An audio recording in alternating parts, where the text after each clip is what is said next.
Hi guys, welcome to a new episode of Volley Barba, the first episode completely in English. My name is Daniele Rubini. Here with me, Caterina Pileri. Hi, Kate. Hi, everyone. And Dema. Hi, Dema. Hello. But we also have a very, very special guest, former professional volleyball player and Olympian, now commentator and content creator, CI MICHEL. Hi, CI, how you doing? Hi guys, I'm so excited. I love the intro. Anytime anyone talks about me in an introduction, I'm like, is that me? Did I do that? That's cool. Thanks. Yes, it is. I'm excited to be here. Excited to chat volleyball because, clearly I don't do enough of that in my regular day-to-day. Thank you for being here. We'll talk about the next Finali Scudetto, the finals between Conegliano and Milano. So the first question is, did you expect these finals or maybe something else like Conegliano Scandicci, Novara Milano? Tell us.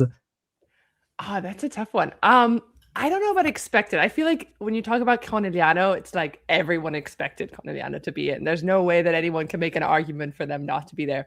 Pretty much for the last decade, right? Like not even just this year or last year. So yeah, I'd say I probably expected.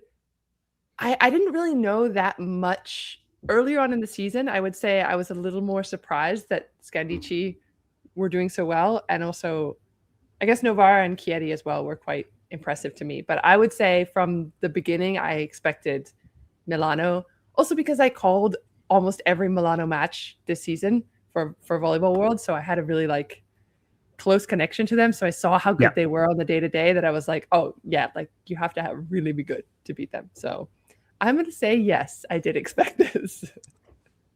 Yeah, okay. So we want to focus a bit on Conegliano for now. So looking at their series in the semifinals, they beat Novara in 3 games, which is a really good result for them going into this final. So how would you rate Imoco's semifinal series? How do you think they're going into the upcoming finals, considering how they did against Novara? I mean, I'm trying to think now. So they got it done in 3 matches. Yeah. Whereas Milano had to go to 4. Honestly, I don't think it's necessarily that much of a comparison because I do feel like Scandicci and Milano are a little bit higher level than Novara. I don't know if that's fair to say. So I feel like if Conegliano had to play against Milano or Scandicci to get into the final, then it might have been a bigger test for them. Yeah.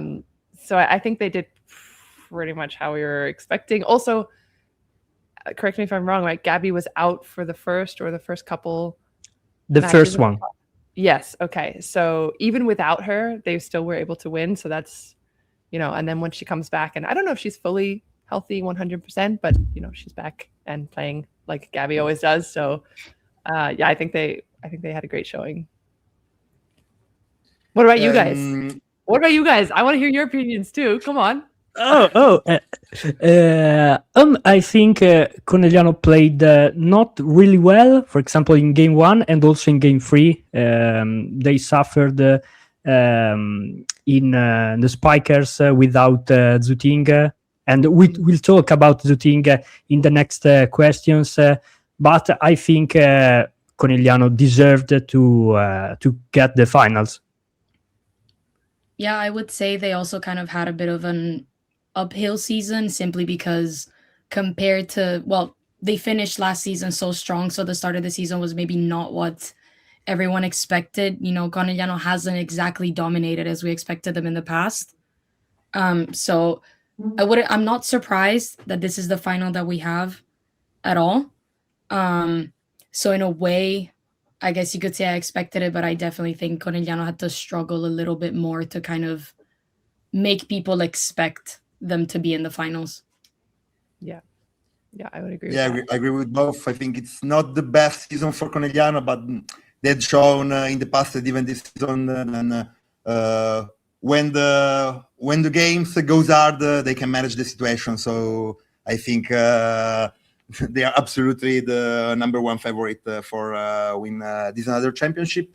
And talking about it, Conegliano in the last seasons shown to be very dominant in the long series. Playing a single leg final is very different from playing more games in the final, 3 to 5 in this case. So do you think it's a point of strength for Conegliano to play more games? I will answer that question in 1 second when you tell me, Demo, where are you? Because I don't know if anybody is listening to this or watching this, but it is so dark. I feel like you're doing this podcast from a cave. What is going on? Where are you? It's classic. It's classic Volley Barba. Don't worry. We apologize, but it is what it is. This is. It's classic Volley Barba. Connection problems. I love it. Classic It's Volley Barba. Which is why we love your background. You look amazing. I'm on my desk right now. I thought about actually like setting up like my studio is like my studio. It's my living room. I thought about setting up over there and like having like all the lights and the fancy cameras, but then I just I was like no problem. Like, but this is Volley Barba. We love this atmosphere. Perfect. So no problem. It's all about the content, right? It's about the volleyball content for the people. Not. I think I'll switch light on here live while you are talking about this answer. I'll switch light on. One light. Thank you. Perfect. We appreciate it. Love it. Now I have forgotten the question. He's going to switch a light on. Okay. Yes. I thought you said he did switch a light on. No, it's perfect, Emma. Okay, remind me the question because I am a goldfish and I've already forgotten. Yeah, I was talking about the dominance for Conegliano in the long series, playing in a single game. They can be beaten, but they shown in the last years to be very strong in the long leagues. And if you think it could be another point of strength for Conegliano in this final. Yeah, honestly, I guess surprised is not the right word, but I'm thinking back to like the Club World Champs, for example, in Brazil, when Scudetto ended up getting the win. I was kind of shocked about that. And I remember that match particular that I think I was traveling somewhere and I was watching on my phone, or not even watching on my phone, but it just like the result came up. And I think the first set they lost. And I was like, oh, okay, I better tune in. And then they won the second set, something along those lines. Like I'm sure some. We were watching also Nebraska against Texas A&M during that evening. Oh, it was the same day. Yeah. Okay, yes, that might be what was going on. And I remember thinking like, whoa, the world is upside down. Conegliano's about to lose, but then they leveled it, and I was like, okay, everything is back to normal. And then when they lost, it felt again like, okay, something's wrong. Like the world is out of balance. So I just feel like Conegliano is one of those teams that even when you think you might have them and a couple of games here or there, they might lose, or a couple of sets maybe, but I just feel like in long term they're a team that just knows how to win in crunch time and how to get things done. So I expect kind of a long series, honestly. I don't think this is going to be like a couple of matches and we're out of here. Yeah. I think they're just a team that kind of they figure it out when they need to. What about you guys? I don't know. Dema, go on. You forgot the question too, Daniele. Admit it. No. I remember it, but I want to know Dema's answer. Okay. Why are you leaving to me? You were. This is the best episode of Volley ever. We are at the start.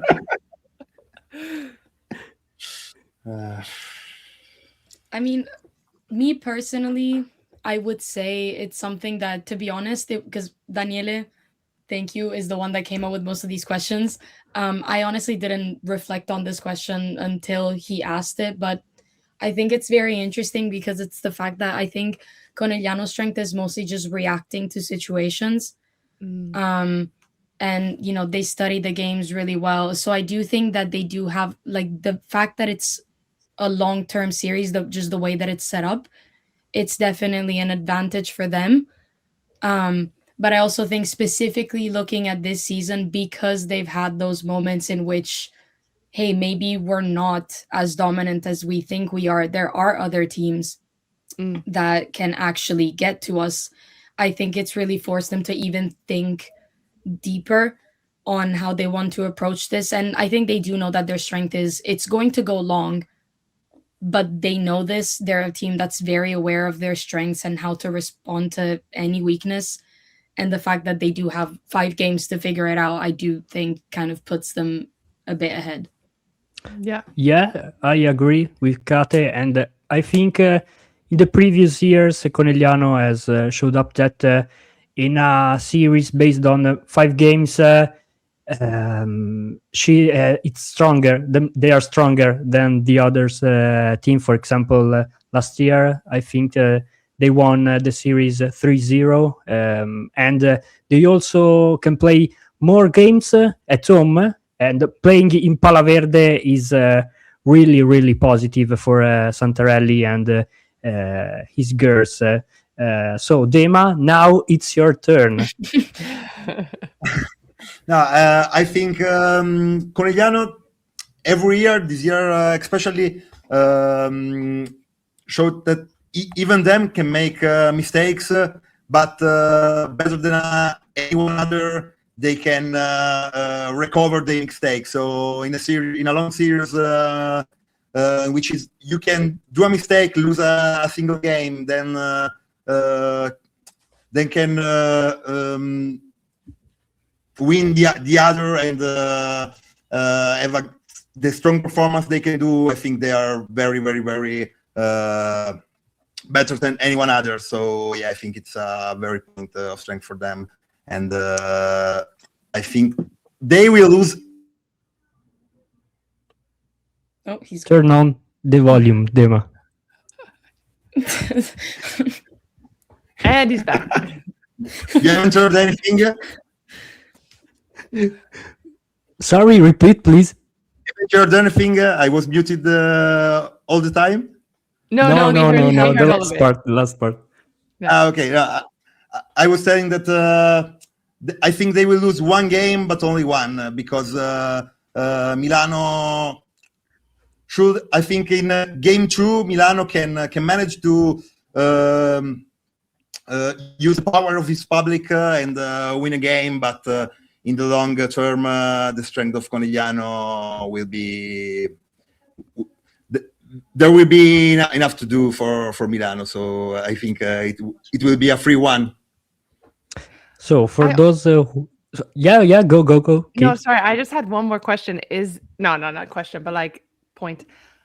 Also, Milano has nothing left to fight for, I guess, except for this, right? So Conegliano still has a chance to win the Champions League. So do you think that will add a little more something for Milano? Like they'll have a little bit of an extra push, whereas Conegliano are like, oh, we could win this, but we could also win Champions. Obviously not that laissez-faire, but you know, I don't know. That's kind of what I felt a little bit when Milano and Scudetto were playing in the last round. I was like, okay, Milano are like, no, it's now or never. We got nothing else.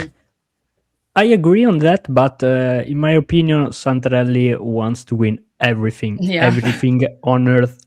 So I think Conegliano will go full gas against Milano, and then full gas in the Champions League. And we'll talk about Champions League for a bit at the end of the episode, because we want to know who do you think is gonna win. But for those who are only listening to us, it's all okay. Dema is still alive, so no problem here. I want to ask you, Key, that Santarelli said that currently Zu is the most important player for the team. For example, she didn't play game 3 against Novara, and both Silla and Alderopa weren't at her level. Do you agree with him? That she's their most important player, or that in this is a higher moment, level than the other two? Yeah, in this moment. I think that the combination with her and Gabby, it's unlike anywhere else in the world. I think a lot of other teams rely so heavily on their opposite. Like, obviously, you've got Hawk and you're going to use her. But I feel like the teams that struggle are the ones that just have their opposite and nobody else. And I guess Milano sometimes can fall into that category where they're just like, Iganu. Scudetto just going again to Antropova. So the very special part about Conegliano is that they have world-class players in that position as well. And I feel like that balance is what makes the highest level team. When you when you're not just having to go to one position, that's when you can really be creative, and Volash can choose to use whoever she wants whenever she wants. So I think that special uniqueness is when Gabby and Zhu Ting are both on the court. So I guess I would agree with him that, not that she's the most important player, but having her is quite crucial to when they're playing their best. Absolutely. So I want to know also what Kate thinks about it, and Deva.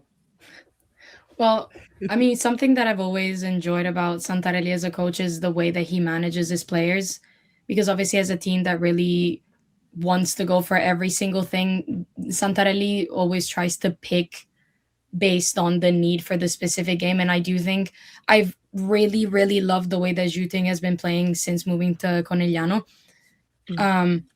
I do also think at the start of the season, I love Gabby as a player, but she maybe wasn't as dominant as she had been in the first season. And I saw kind of Zhu Ting become slightly more, not more important, but kind of leading more quietly, because she's not I don't know, Gabby is very much like, it's Gabby.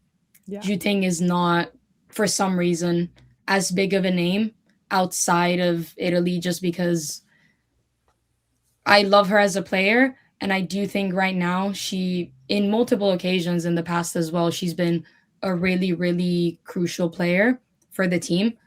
But at the same time, I wouldn't count out other players, because I know that Santarelli, I've always appreciated the way that he tries to manage his players to kind of preserve maybe the stars of the team.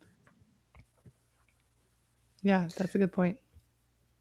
Yeah, I think Zhu really amazed me this year, because I think she made a step up from the last season, and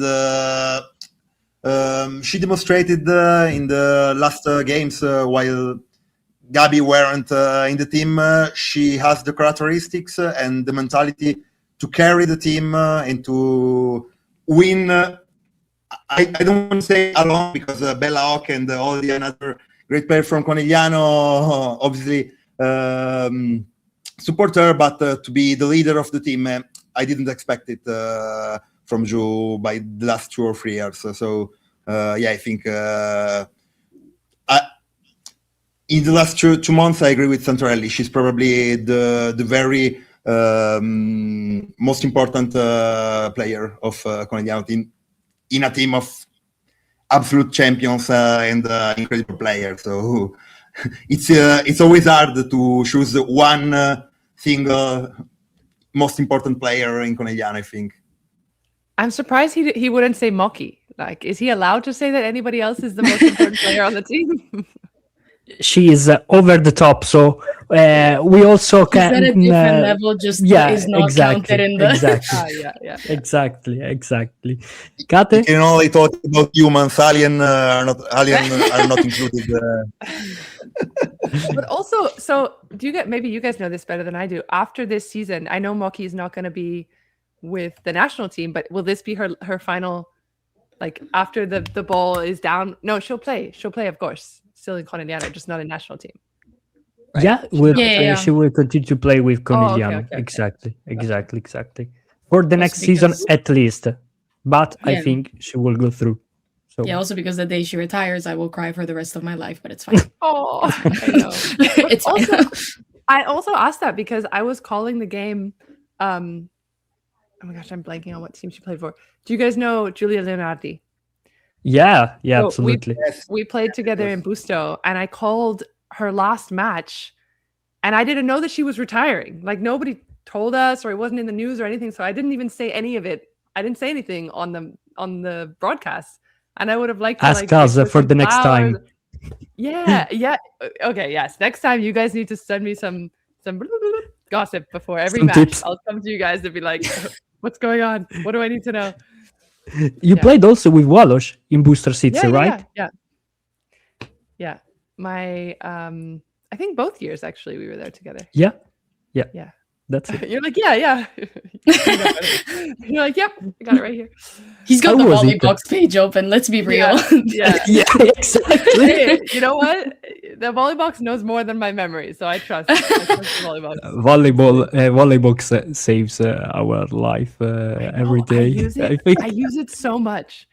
And they don't even, I think they don't me even too. realize how much we use it. I think I met the founders or the guys who put it together a few years ago. And they were like, oh, it doesn't make any money. Like we're thinking of just shutting it down. I was like, please do not. I like as a commentator, I live and die by Volleybox. Like anything it says on Volleybox, I just take it as if it's facts.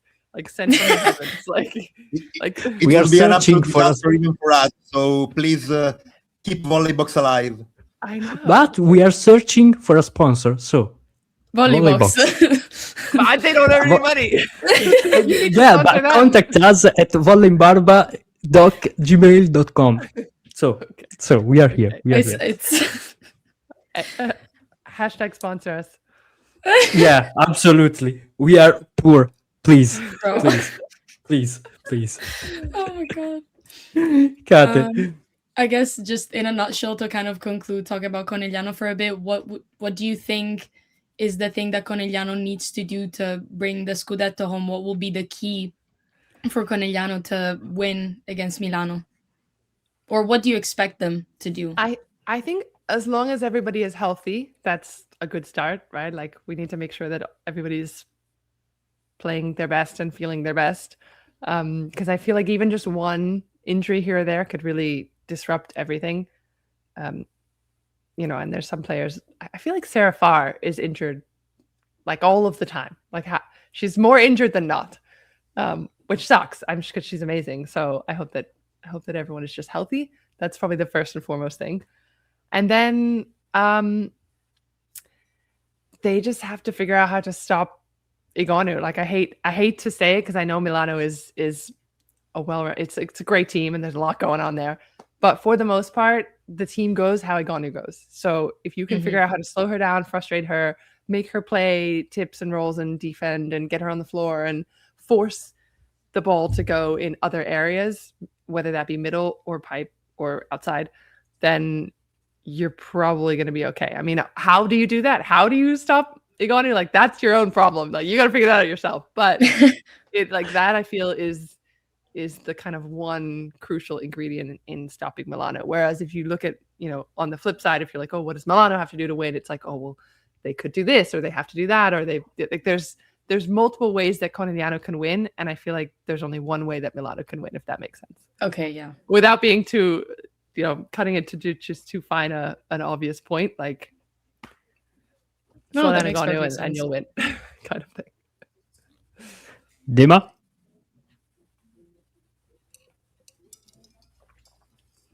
Dema, are you still with us? He's taking a nap. Tell us. I don't think so. He's studying right now. Otherwise, his connection is so bad. We apologize about. Where does Dema live? In Sicilia? Lives in the highest mountains of Italy, probably. Okay. I'm thinking you're like by the seaside. I only heard the. I only heard the Sicilia. It's the first word I heard. So. I love Sicilia. I used to go there every summer. I had my partner had a place down there, so I have a very special place in my heart for Sicilia. So I would be so jealous if that's where you were. We need a sponsor for Dema connection, please. For Dema Wi-Fi, please. Yeah. Contact us.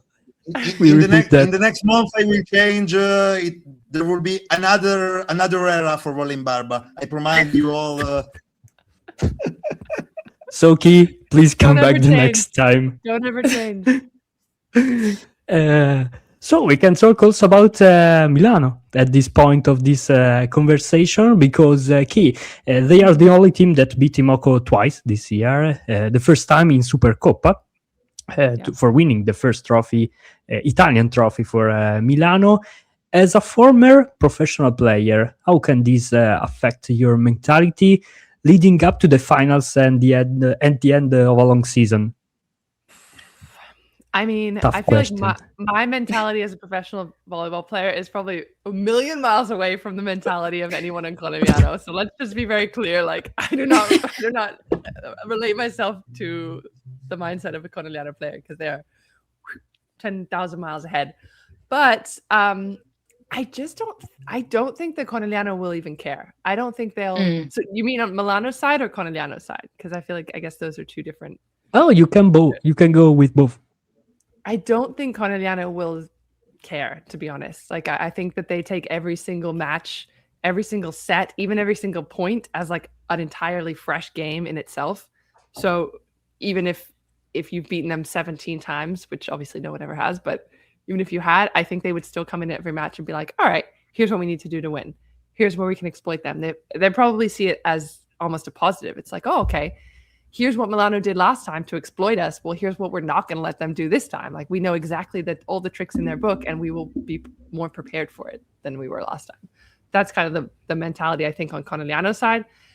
But on Milano's side, they have to see it as like, okay, Conegliano are not the robots that they were of the years of past. They are not the, immovable objects. They're not mountains that they used to be, where you just like, if you got a single couple of points in a row off them, you were like, holy shit, what's going on? Oh, sorry. Can I say shit? Oh, no problem. No problem. We say a lot of bad words in Italian when we record, so no problem. You're fine. Okay. Gotta keep my PG image, that never happens on the broadcast. So otherwise we wouldn't be sitting here. I would have been fired a long time ago. Yeah, but I think Milano has to see it as more of like, okay, Conegliano are not the same team that went undefeated for almost, 2 full seasons in a row or whatever. 70 matches, I think. What was their record they had at one point? 70 matches. Too much matches. I can't remember. Too much matches, exactly. So I think Milano, yeah, that's my mindset for them. They have to be like, it's not impossible. We can do it. We have done it. And then just think about what they did to do it and then do it. Easy. I completely agree on it. I think Milano, the only way he can think to beat Conegliano is to have in mind we can do it. So these two previous wins can really help to have the right mindset. Yeah. Yeah. And we spoke a little bit about some of the players specifically for Conegliano. So I know we want to focus on maybe some of the ones on Milano's side. So Piva has had a great season so far. She's kind of become a set piece in the starting six, but especially in the semifinal, we saw Lavarini continuously switch between Lanier and Pietrini, kind of trying to find the right combination, I guess you could say. Mm-hmm. Who would you personally put in the starting six against Timoco? And maybe would you say that it might be a bit of a disadvantage kind of going into the final, not having a set decision on who your top outsides are? I would say that the stronger the bench, the better the team, right? And I think Lavarini's done a good job of making those changes throughout the entire season. So it wasn't like, these are my set players and no one ever gets it. He uses the double sub really well as well with Cami and Antropo. Wow. I'm blanking on her name. What's the opposites? It's something with an A. The second opposite of Scandici? No, of Milano. Akimova. Thank you. I was like, I know it's with an A. I feel like he's been using that double sub really well.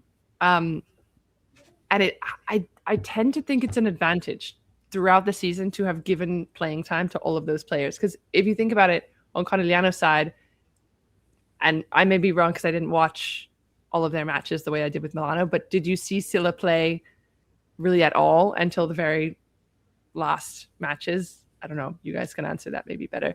But then when you need those players, if they've had a little bit more experience and they've had more, there's a bit more of a flow between the starters and the non-starters, then when you need them, they can perform.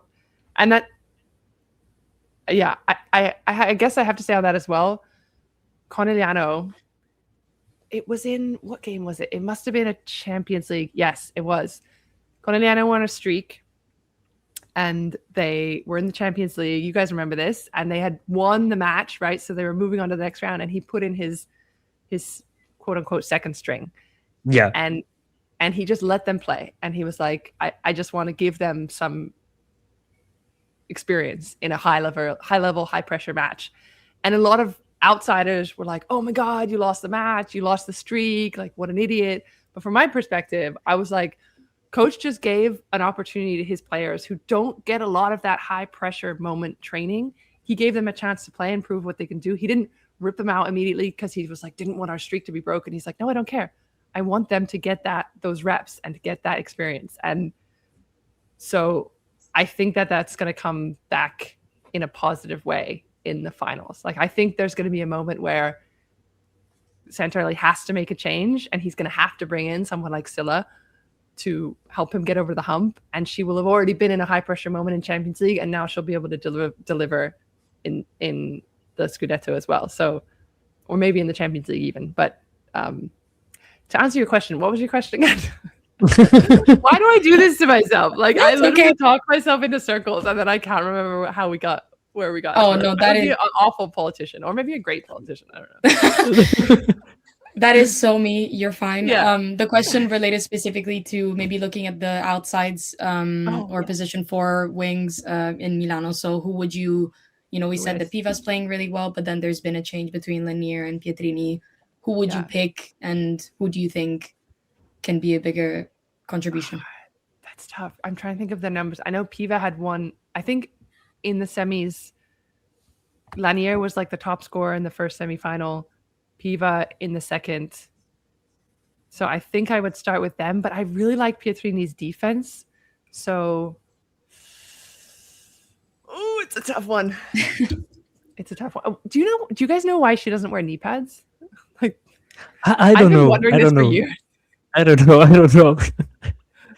I just know, maybe I read an interview once saying that they make her uncomfortable. I agree. I agree with that. I never wearing them. Yes, but also I had one practice without knee pads the other day. I don't recommend it. No, absolutely not.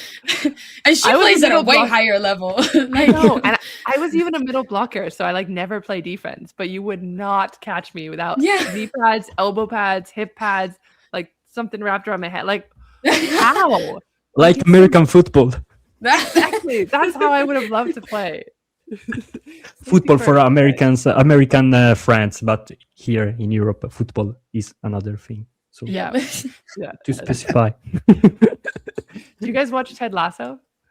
I did. I saw not it. a lot, but I know Ted Lasso for a darts scene because I really love darts.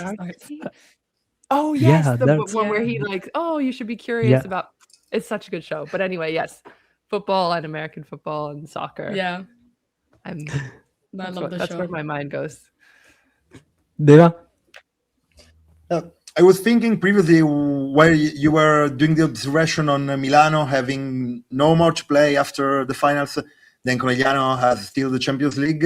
And we talked about starters and not starters player.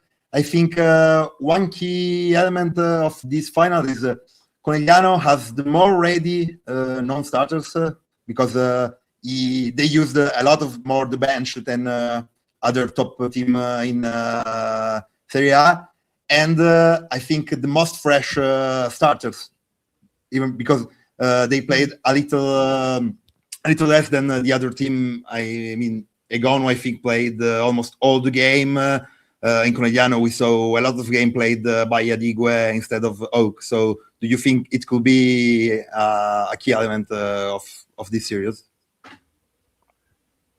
Do I think that just them having used their starters less? Yes.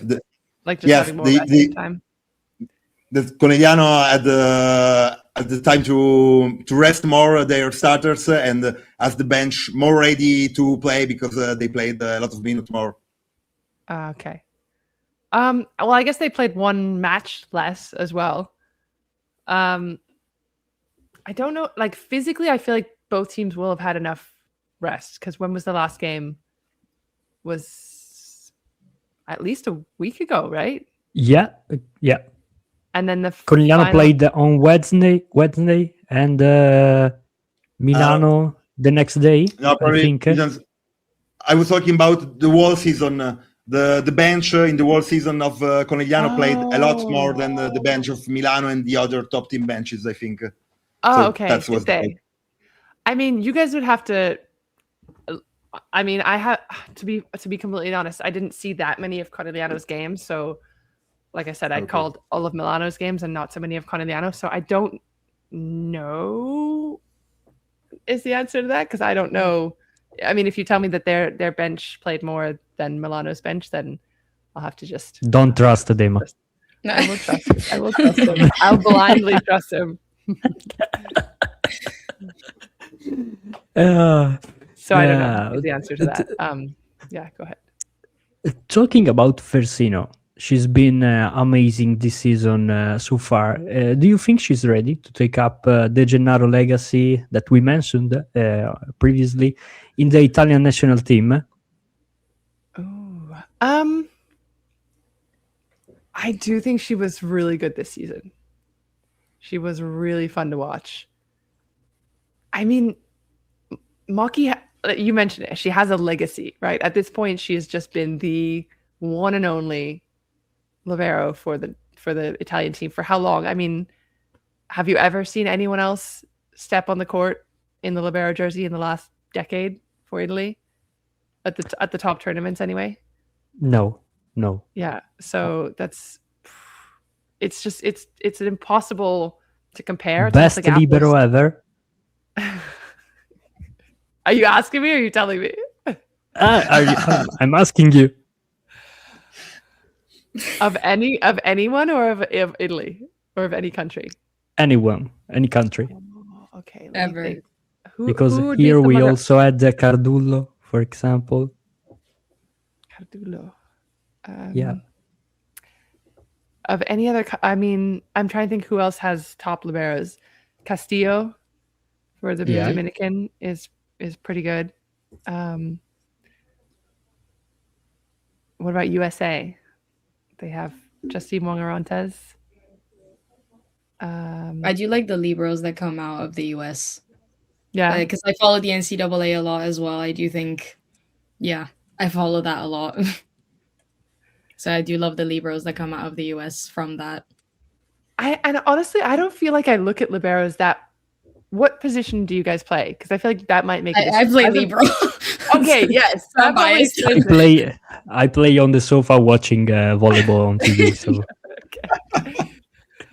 So you have a better understanding probably of the very like intricacies of being a libero, whereas I as a middle, I'm just like, oh, the ball came up or the ball didn't come up. You know what I mean? Like, it's like that's the simple. That's my analysis of whether or not the libero was good. So maybe it's a better question for you, Kate. Who do you think? I mean, could Kate for the national team next summer? Yeah. I mean, I'm very biased. I am very, very biased because I genuinely adore Maki. Like, she's the reason I play. Ooh, that's big. I do have.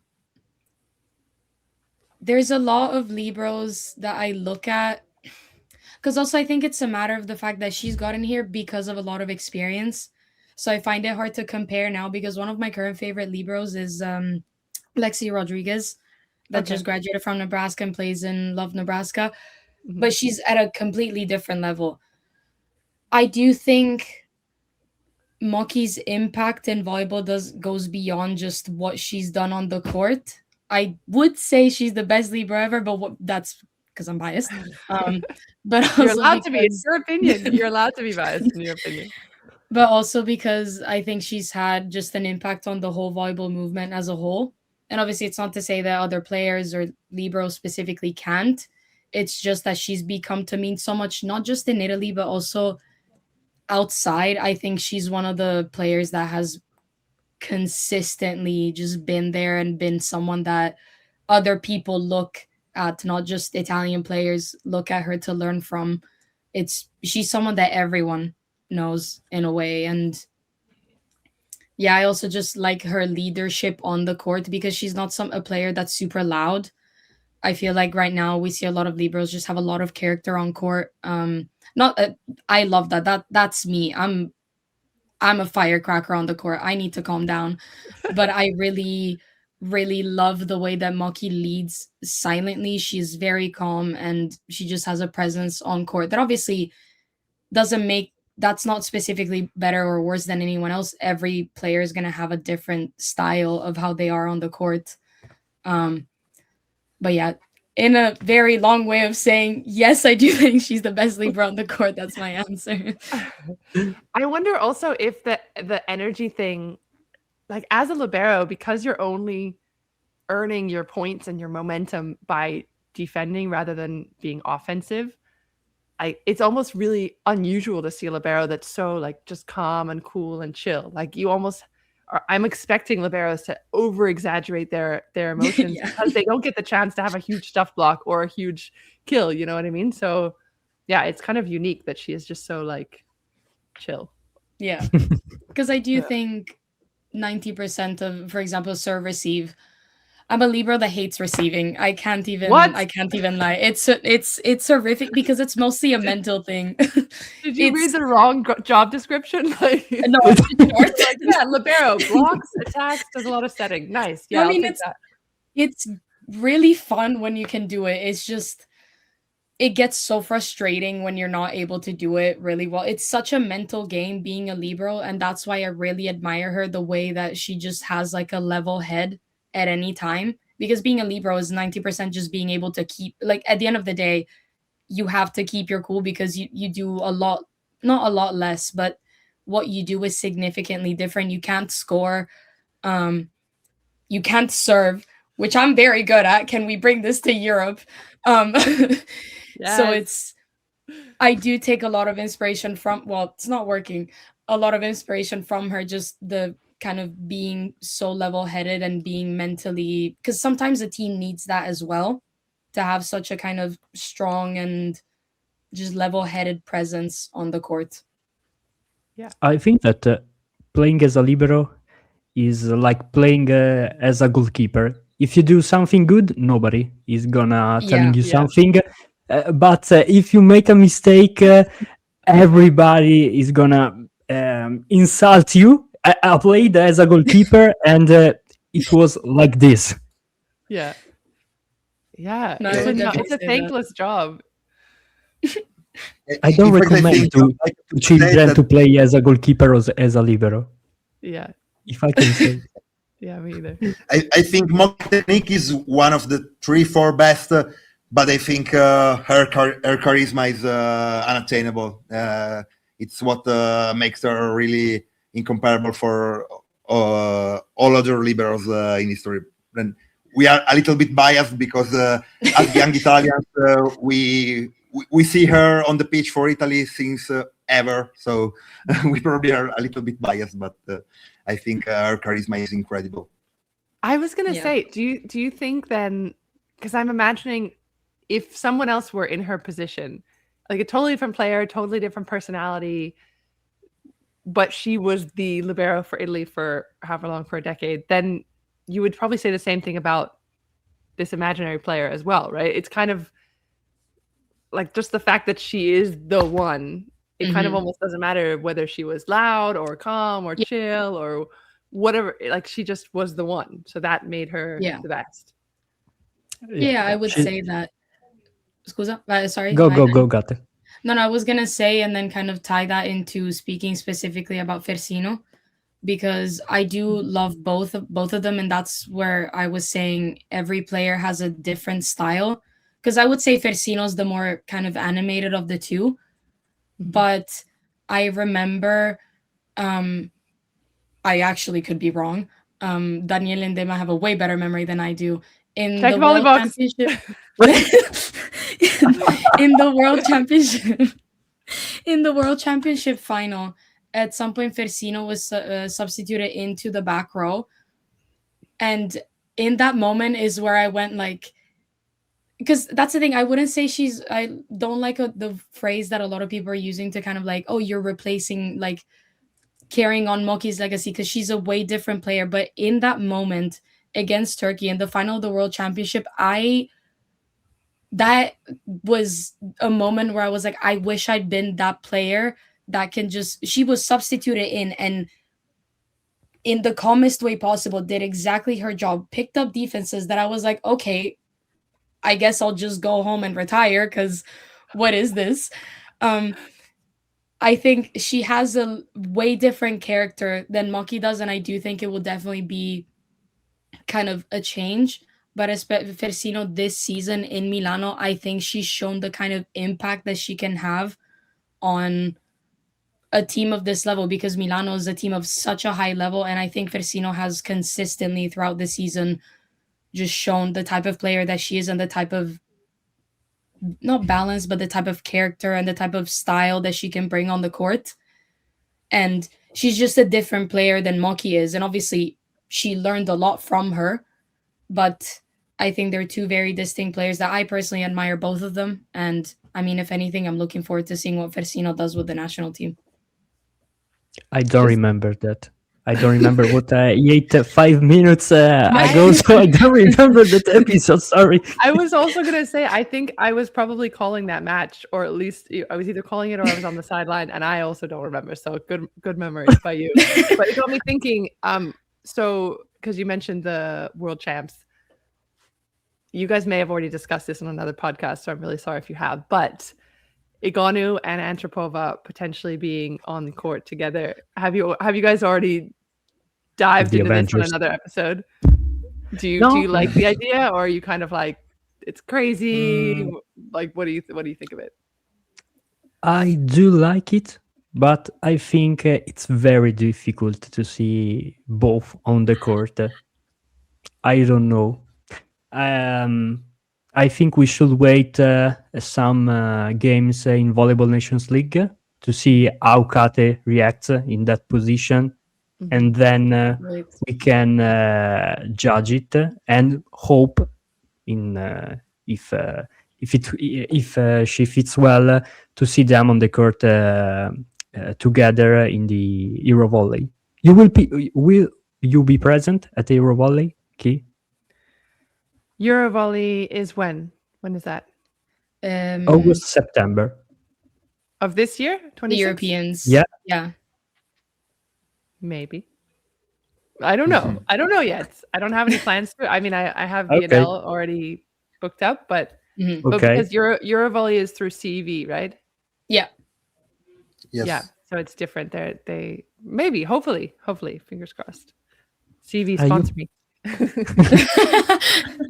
But I know a lot of Italians, or maybe not just Italians, but like volleyball fans in general, are saying that one of the strengths of the Italian national team is having such a strong double sub or backup opposite if Igonu is not playing so well. So if you take Antropova and you put her in that outside hitting role, you no longer have that kind of like secret weapon that they had. So that is one. I mean, where do you think it balances out? Do you think like, oh, if she's good in the outside, definitely put her in the outside? Or are you kind of like, no, even if she's good there, we probably should keep her as our, when Igonu needs a break kind of secret weapon? I mean, I think if we take a look to some Turkish team that push too hard in attack and sacrifice a little bit of reception, you can do it, but you need an incredible effort in second row by Giovannini or Nervini and Fersino. That will be the libero, because they have to do a very extra work, because Antropova in second row obviously has a lot of problems. So I think in the modern volleyball that push very hard on the attack element, you can do it, but it's very hard to find a good balance. Even thinking Italy is now the strongest team, so probably you don't have to risk too much for trying to win the. But at the same time, you can risk a little bit more, because you know that you are the strongest, and you can a little bit more take some more risk, I think. It's a really good point you make as well, that if she's not that strong in the back row, I know they're changing the rules for this VNL to have a few more subs. So for exactly that reason, like they're probably they can use her in the front and then they can sub her out in the backcourt. Maybe not every time, but at least more than they could last summer. Because I think they're going from 6 subs to 8 subs, something like that. Yeah. So that's like 2 more rotations that you could have a DS in the backcourt instead of her. Yeah, I would say there's no harm in trying it. I was initially not against it, but it's the fact that if you think about it in just a very, not in a stupid way, and just in a very simple way, you're playing against Italy and you see a substitution being called and you see Agano walk to the line and you're like, okay, that's fine, we can breathe. And then you see Antropova walk up to the line and you're like, okay, so why are we even doing this? I do think it does have like a psychological effect if you're playing against Italy. But at the same time, with the rule changes, especially that you mentioned it, there's no harm in trying it, because having the both of them on the court could actually, there's no harm in trying it because you're in a position where you can right now. And obviously, if it doesn't work, it doesn't work. But at the same time, you have 2 of the biggest hitters in Europe right now. So why not try to have that combination on court at the same time? Yeah. So, Key, it's time for some predictions. Who will win the Scudetto and the Champions League? Oh la la la. Who will win the Scudetto and who will win the Champions League? Okay. Oh man. Oh, putting me on the spot. Yeah, I think we are famous in Italy for uncomfortable words, so uncomfortable questions. Sorry. Uncomfortable questions. Okay, perfect. Daniele is like this. I mean, I think it's really hard to bet against Conegliano, just for the reasons that I mentioned, that they have been so strong. They have more balance. I feel like momentum-wise, though, I think maybe Milano, because they had to fight against Scandicci, whereas Conegliano kind of like definitely did not roll over Novara. That's not what I mean, but didn't have to fight quite as hard as Milano did. It feels as though Milano have a little extra something. I don't know. But I'm probably gonna give it to Conegliano. Okay. Yeah. And for Champions League? Oh my gosh. Okay, for Champions League. This is more difficult. This one is so difficult. Okay. Remind me who we have. Conegliano, Scandicci, Fenerbahce. No, not Fenerbahce. Sorry. Vakif and Eczacıbaşı. Yeah. Okay. You guys realize that I'm going to be murdered if I don't say a Turkish team. I don't know if you guys saw. I mean, I posted a video. We'll bleep it out. I posted a video recently saying like, oh, Agano is the best player in the world because blah, blah, blah, blah. And I listed all of these facts, like her numbers and her awards and her, all of the things that she had done in the last 4 years, let's say. And in the comments, you would not believe how many people, Turkish fans, came at me. Like they were like, you're rage baiting us. And I was like, this has nothing to do with you. This is just me. But also you fell for the rage bait. Yeah.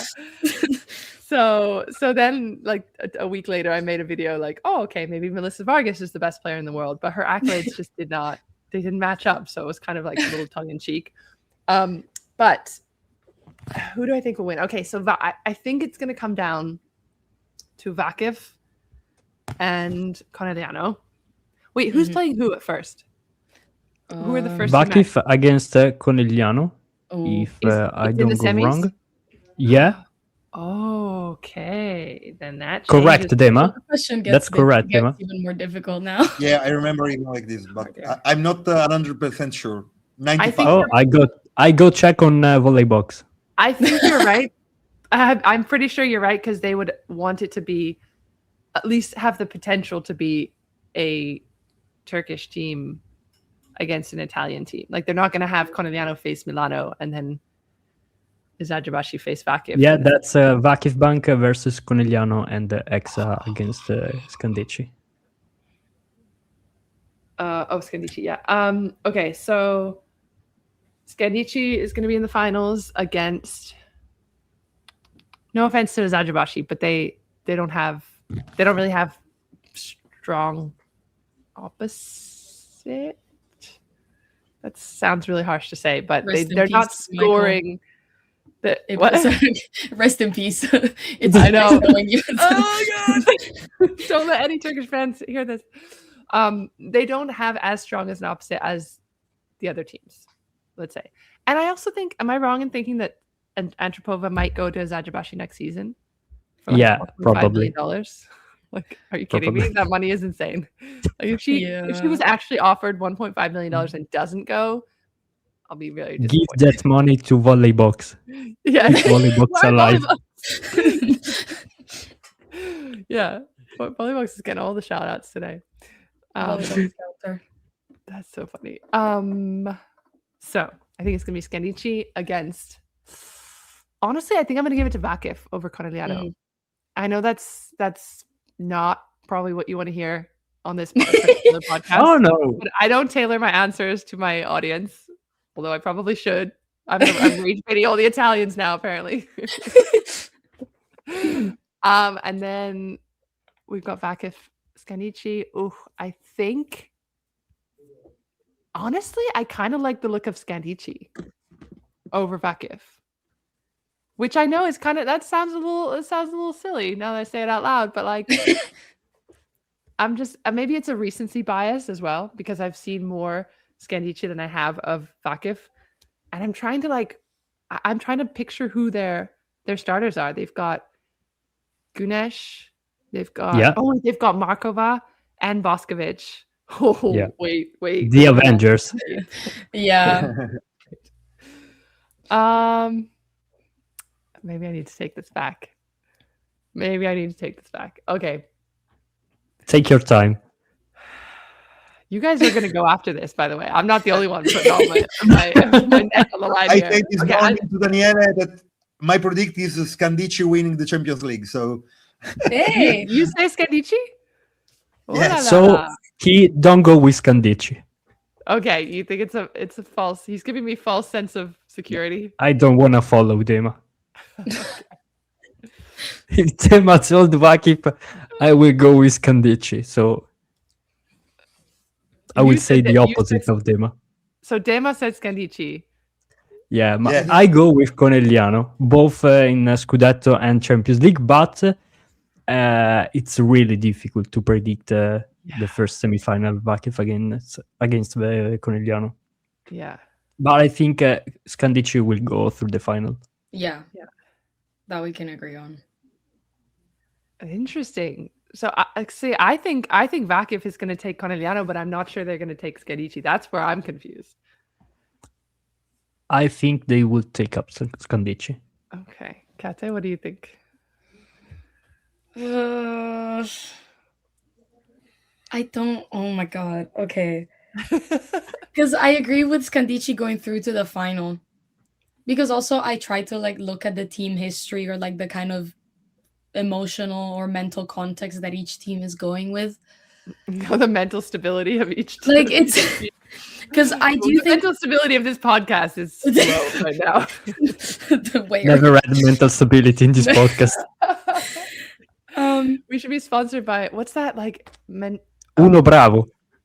Oh, that's psychologist for Lega Volley Femminile. It's no, but okay, but I know what you mean, Key, because mental. No, it's not called mental. Oh, BetterHelp. Like every YouTuber is sponsored by BetterHelp, and I'm they need to be using BetterHelp. And not VPN. So click the link below because protect your accounts online. Yeah, Squarespace also is probably sponsoring us. All of them, everyone. Because the thing is, okay, not to be mean. This is gonna sound very, very mean.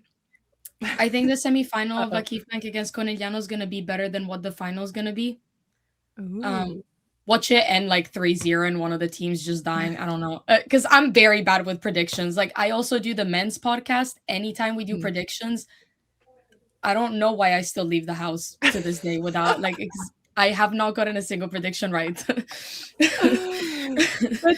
But no one will remember it. That's the good thing about predictions as well, is no one will remember if you got it wrong. But when you get it right, you could be like, cut. That's what I said. You're like, remember what I said a week ago? But if you get it wrong, it's like, it doesn't matter. It was just prediction. But if you get it right, you're a genius. Put some money, Kat. No. Because I know... Because I think VakifBank is also a team that just, when they need to lock in, they lock in. And I think I do see the final between VakifBank and Scandicci. But maybe if that were to be the case, I would probably say that VakifBank were to win. Obviously, in an ideal world, we would have Conegliano against Scandicci in the final.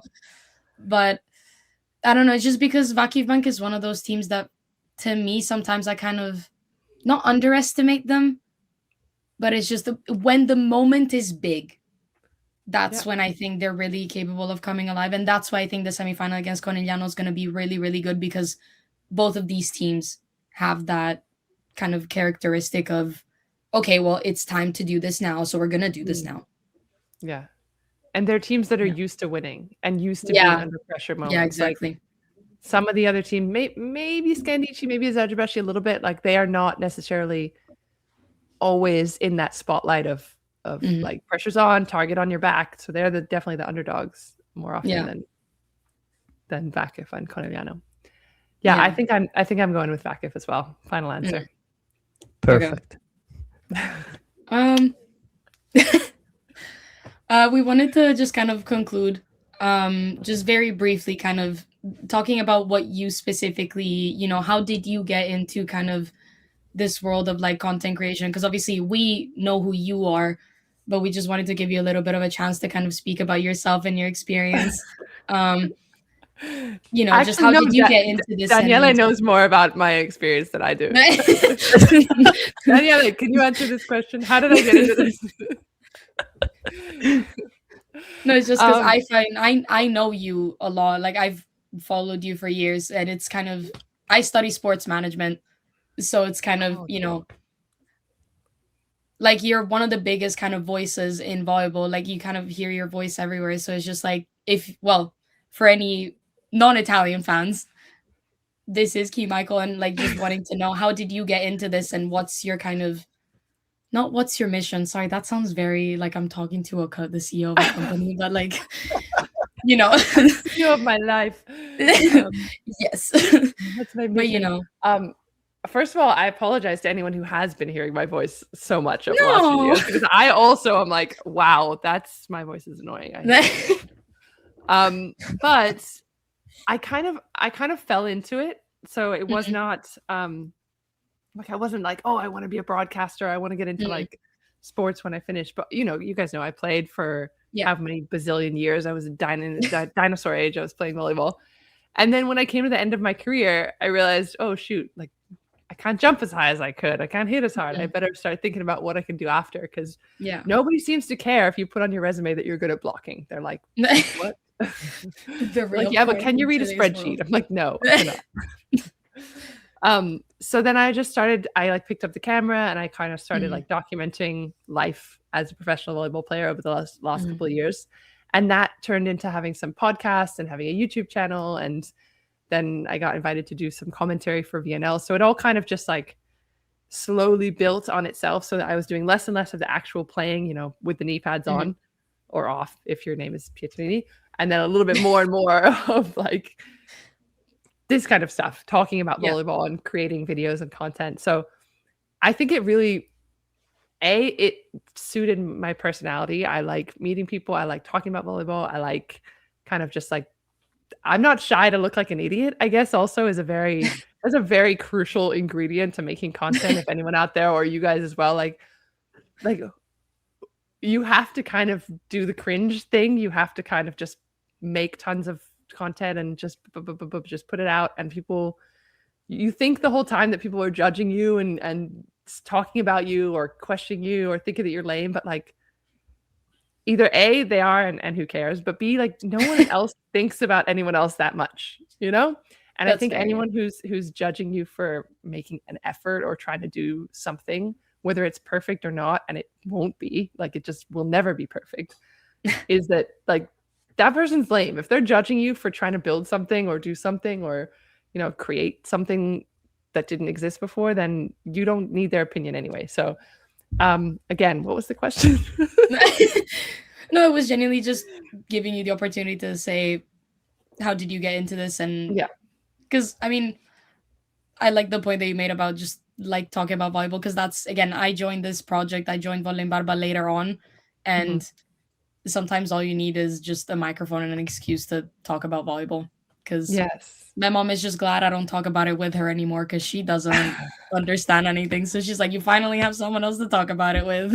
Exactly. And I feel like we live in this age where, you know, even 10 years ago, this kind of thing didn't exist. Just Yeah. like click a button and you're having a conversation with people that are interested in the same thing as you, that have the same passions, that are, you know, like all of a sudden, like I feel like I have 3 new friends. Like you guys may not think that, but I do. That's, you know, I'm weird like that. But I feel like this is not the kind of thing that happened all the time. Yeah. Now we have this huge opportunity to just have a passion, connect with other people that are passionate about it, and then build something from nothing. Like the fact that you guys have a podcast that didn't exist 3 years ago, that's so cool. And there's fans of you guys now. There are people that listen to your podcast and are like passionate to maybe do something themselves. You know, like all of these, I love this like spider web of I don't know, inspiration or excitement, or I don't know, whatever you want to call it, like this passion spider web where you think you're all alone, just like creating something. But as soon as you reach out and connect with other people, next thing you know, they're connecting with others. And next thing you know, you're just like building this whole spider web of cool shit. And it makes me really excited whenever I talk about it. So I'm glad you guys are doing this. So, okay. Thank you very much for your time. Hope you had enjoyed this conversation. Best hour of our lives, I think. Nah, I think so. Lame. Never doing it again. When you want It to was come one back, of my favorite episodes, despite the connection trouble. So it's incredible. No, really, thank you so much. Yeah, invite me back whenever. I love talking volleyball. Please. I don't know that my opinions are, you know, founded in that much fact, or if it's just like, this is what I feel. But I mean, Yeah, that's as right. I said, sometimes you just need a microphone and a reason to talk about volleyball and have fun. So that's what we're here for. exactly. So, please Gemma, come up back. to you for the conclusions. Oh. Okay, so Can you get through them? I thank you for having extended this far. I thank you, Daniela and Katerina, for being with us in this hour. You guys have sound effects? What's going on? Was that a drum roll? Yeah. Wow, that is Yeah, official. Do you want to hear it's not a Our, sound effect. Is it? Actually, somebody's just a tiny little person with drums in the how background. can I say sigla, Kate? I don't remember. Like, kind of like the outro. Yeah, do you Oh, want to yeah, hear because it? no, we have an intro sound and like Yeah. an outro song. Okay, Yeah. I wouldn't hear At it. at the end of the episode, we play. Oh, we okay, play it. All right. So, Gemma, up to you. Yeah, thank you for having listened to us till this point. I thank you, Daniela and Katerina, for being with us this hour. I thank you, Ki, once again for being. It was really beautiful and amazing to have you. Thank you very much. Thanks, guys. Had Yay. fun. So, see you And in the next episode. Sigla. Dude. Yeah. Ragazzi, chi non segue Volley in Barba non ha un cuore, anzi ha un bidone del Taraflex al posto del cuore.